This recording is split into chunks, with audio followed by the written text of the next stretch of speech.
Engine VVTi,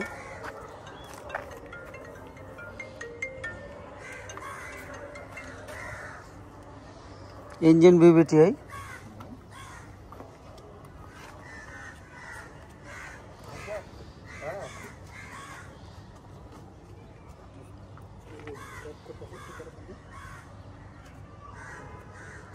যাই হোক, আমি আপনাদের নতুন গাড়ি তো অলমোস্ট আমি এই কারণে দেখাই নিতেছি, কারণ কোনো রকম সুযোগ নাই কথা বলার বা এরকম কিছু। মাইলেজ 38,500 ভাই, যা আছে পারতাম, এটা বললাম না কথাটা, কিন্তু মিথ্যা আমরা করি না। যা আছে লিগেল, এইটাই লিগেল, আল্লাহ যেভাবে সহিভাবে রাখছে। এই যে আইডিয়াল স্টপের সুইচ থেকে যা দেখতেছেন, সিট পাওয়ার থেকে সবই দেখাইলাম। আরও কিছু আছে, থাকলেও যে সানরুফটা থাকলেও বেশি খুশি হইতাম, কিন্তু নাই, আমি দুঃখিত সেই জন্য।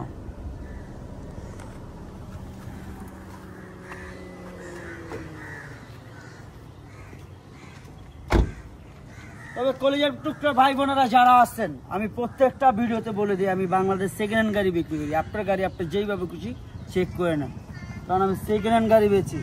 ভাই টাকা দিয়ে জানেন গাড়ি কিনবেন, আপনারটা দেখা বুঝা শুনে তারপর নেবেন, প্রত্যেকটা ভিডিওতে বলি। যাই হোক, আমার ইয়াং যুবক ভাই বোনেরা যারা আছেন, দামের ব্যাপারে চলে আসি। এটা আস্কিং প্রাইস কত?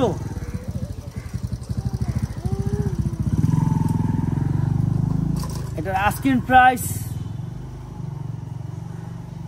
43 লাখ টাকা। আস্কিং প্রাইস 43 না হোক, 42,80,000 টাকা আস্কিং প্রাইস, 42,80,000 টাকা। তবে হ্যাঁ, কমবে, অবশ্যই কমবে কিছুটা, অতটা না। আপনি আসুন, দেখুন, যাচাই করুন। আমি বাংলাদেশ সেকেন্ড হ্যান্ড গাড়ি বেচি, নতুন না। নতুন তো অনেক দাম, আর অনেক দাম। প্রিমিয়াম তো বন্ধ হয়ে গেছে, আপনারাও জানেন, এখন আর প্রিমিয়াম নাই, আউট অফ মার্কেট। যাই হোক, সবাই ভালো থাকবেন, আল্লাহ যেন সবাইকে হেফাজত করে। ফি আমানিল্লাহ। বাপ মার খিদমত করবেন, বাবা মার বড় কিছু নাই, তাল পড়ছে, তালটা নিয়ে আসি। আসসালামু আলাইকুম।